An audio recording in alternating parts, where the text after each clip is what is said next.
लेकिन हमने सोचा कि आज जो बहुत ही बेहतरीन काम रोटरी इंटरनेशनल और हमारा हेल्थ डिपार्टमेंट कर रहा है, आपके सामने जो है उनको थोड़ा सा रूबरू करवाऊंगा।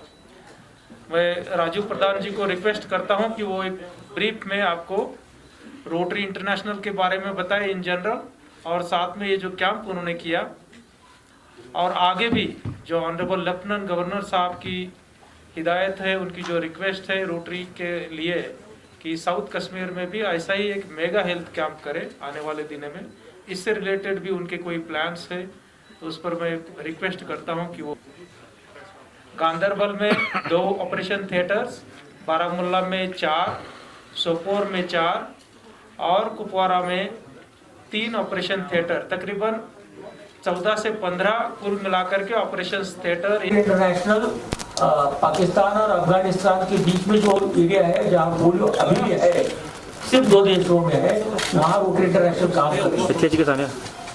रोटरी इंटरनेशनल की तरफ से आज ये कैंप हो गया है। इसके लिए एक्चुअली मैं पहले तो इसके थोड़ा सा बताऊं कि हम लोग पिछले 20 साल से बहुत सारा काम ये मेडिकल कैंप अफ्रीका में कर रहे हैं।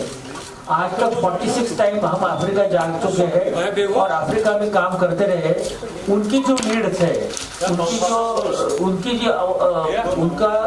गरीबी आप देखोगे तो लगता है कि हम बहुत अच्छे हैं, इतनी गरीबी वहाँ है। तो वहाँ हमने करीबन 1.5 लाख ऑपरेशन फ्री किए हैं आज तक।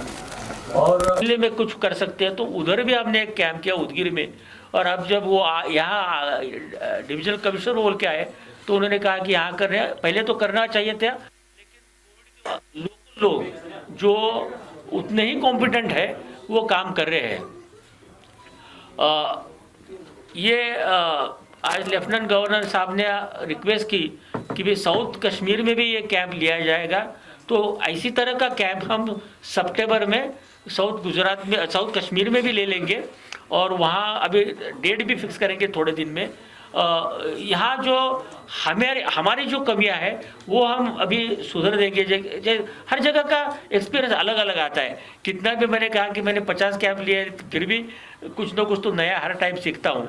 तो उसी तरह आज थोड़ा सा जो कमियां थी वो सुधार के वहाँ काम करेंगे।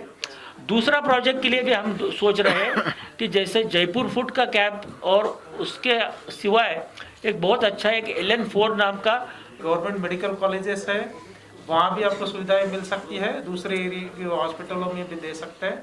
जो आपने पर्टिकुलर हॉस्पिटल जिसका जिक्र किया, हाँ, जो ऑलरेडी डायरेक्शंस है हमारे ड्यूकाम साहब के, इन्होंने कहा है कि ये पूरा जो बैकलॉग होगा वो हम क्लियर करेंगे। इसके बगैर भी हमारा मोबाइल आई यूनिट है वो राउंड द ईयर काम करता रहता है। जहाँ भी ये कमी लगेगी वहाँ हमारा मोबाइल यूनिट भी जाएगा। मानता हूँ बेसिकली क्या हुआ है, कोविड के तीनों वेव्स के चलते हमने इलेक्टिव सर्जरी जो है उसको पोस्टपोन किया था। जो प्रोसीजर्स इमरजेंसी नेचर्स की नहीं है उनको आगे ढकेला था, उससे चलते बहुत सारा बैकलॉग है। अब इस कैंप के जरिए क्या हो गया है, पूरी जितना भी बैकलॉग है उसकी रजिस्ट्रेशन हो गई है। हमें पता चला है कि अलग अलग टाइप ऑफ रिक्वायरमेंट के कितने पेशेंट्स सोसाइटी में है। तो कुल मिलाकर के 8,900 के करीब पेशेंट्स हैं जिनका हमने रजिस्ट्रेशन किया।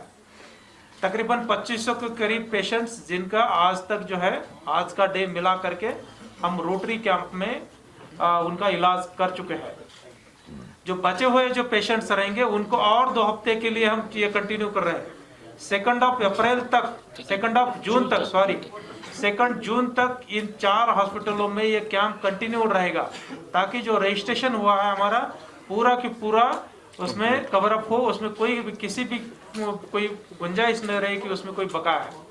और सिमिलर तर्ज पर साउथ कश्मीर जहां इतनी आबादी रहती है उस एरिया में भी सितंबर के महीने में ये कैंप लगाएंगे। उसका रजिस्ट्रेशन जो है जून जुलाई में शॉर्टली शुरू हो जाएगा।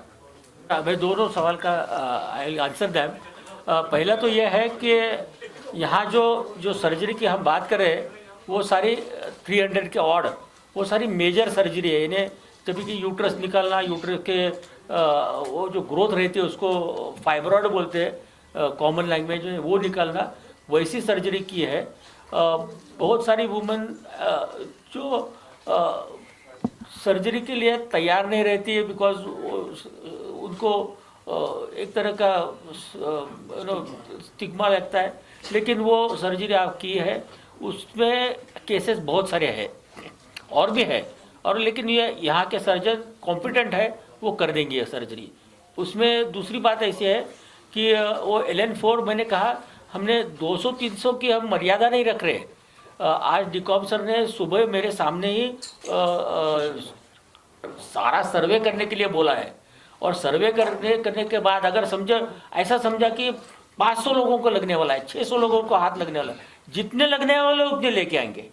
तो हाथ ये रोटरी हर साल काम कर रही है और ऑनगोइंग प्रोसेस है सारे इंडिया में, तो जितने लगेंगे उतने लेके आएंगे। मैंने कहा कि 200-300 का हाथ एक दिन में लगा सकते हैं, जैसे भी अगर बोले 1000 है तो 4-5 दिन का कैंप लगवा देंगे। उसका सर उनको बेसिकली वो हम वर्कआउट करेंगे।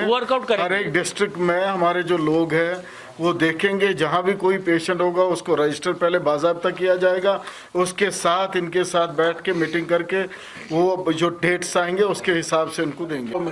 जो अभी तक जो सिस्टम है, अभी के सिस्टम में हमारा एक इंस्टीट्यूशन है सिक्किम इंस्टीट्यूशन में प्राइवेट प्रैक्टिस बैंड है।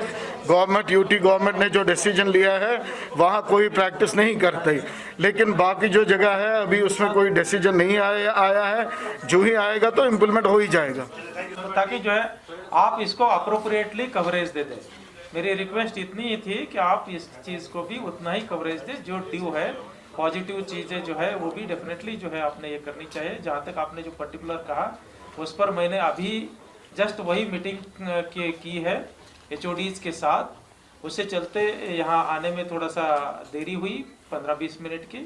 सभी चीफ इंजीनियर्स, डायरेक्टर्स, उनको मैंने बुलाया था, उनको डायरेक्शंस पास ऑन किए हैं कि जो टाउन से डिस्ट्रिक्ट हेडक्वार्टर्स है उनके नज़दीक इनको ड्यूटीज़ दे दें, ताकि वनरेबल एरियाज में ना रहे, जाना आने का डिस्टेंस कम से कम हो, और उससे चलते जो है सिक्योरिटी जो है वो अच्छी रहे, उनमें भी एक सिक्योरिटी की फीलिंग आ जाए। उससे रिलेटेड काम जो मैंने ऑलरेडी अनाउंस किया है, मीडिया में भी है, वो हम जल्दी कंप्लीट कर लेंगे। कश्मीरी पंडित आज भी प्रोटेस्ट कर रहे हैं, इस वक्त तो बैठे हुए हैं और उनकी एक ही डिमांड है कि उनको कश्मीर डिवीजन से ट्रांसफर किया जाए।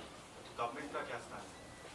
मैं एक मुलाजिम हूँ। अल्टीमेटली हर एक मुलाजिम को अपने कोड ऑफ कंडक्ट रहते हैं, हर एक के अपनी दायरा रहता है, हर एक अपना कॉम्पिटेंसी रखता है।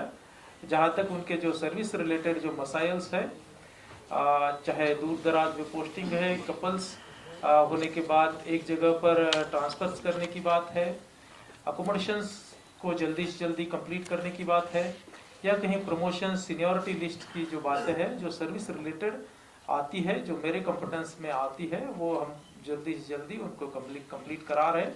ऑलरेडी उस पर जो है अमलीजामा पहनाना शुरू हो गया है। शुक्रिया, थैंक यू। बेसिकली यहाँ का क्लाइमेट के चलते जो हमारा छत रहता है पुराने बिल्डिंगों का वुडन ट्रस से बना है।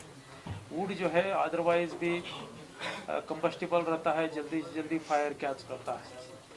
और नॉर्मली ये जो टेरेस वाला फ्लोर रहता है जिसको हम एटिक कहते हैं, वहाँ इधर कुछ एक स्टोरेजेस बनाए हुए रहते हैं, कहीं फाइल्स के स्टोरेज, कागज़ के स्टोरेज बनाए हुए रहते हैं, तो जिसमें कि कहीं अगर स्पार्कलिंग हो गई तो फायर के चांसेस रहते हैं। जो आज आप कल के रात में जो हादसा हुआ जिसमें हमारे 5-6 गवर्नमेंट ऑफिसेस उस बिल्डिंग में ऑक्युपाइड थे, हाउस्ड थे, वहाँ का जो छत क्षतिग्रस्त हुआ है। फायर एंड इमरजेंसी सर्विसेज हर एक गवर्नमेंट डिपार्टमेंट के जो मेजर ऑफिसेस है उनको विजिट करेगी और उनका फायर ऑडिट करेगी। बेसिकली जो उसमें कंबस्टिबल चीज़ों को दूर रखना और जो हैंडहेल्ड फायर एक्सटिंग्विशर्स रहते हैं वो अवेलेबल करवाना, उस पर अब स्टेज दे देंगे ताकि ऐसे हादसे फिर आगे ना। उसमें स्टैंडिंग प्रोसीजर्स है, अगर कहीं गलती हुई है, ह्यूमन एरर है, तो मैजिस्ट्रियल इंक्वायरी होती है। जो आप पर्टिकुलर इंस्टेंस पिछले हफ्ते का बता रहे होंगे पुलवामा शोपियां बॉर्डर एरियाज़ का, वहाँ भी हमने इंक्वायरी लगाई है। और किसी भी तरीके से जो सिविलियन उसमें इन्वॉल्व नहीं था, ऐसे इसमें आ जाता है, तो सभी देय चीज़ें इंक्लूडिंग SRO 43 उनको देय रहेगी और जो रिलीफ भी जो है वो भी देय रहेगा। पुलिस अमरनाथ को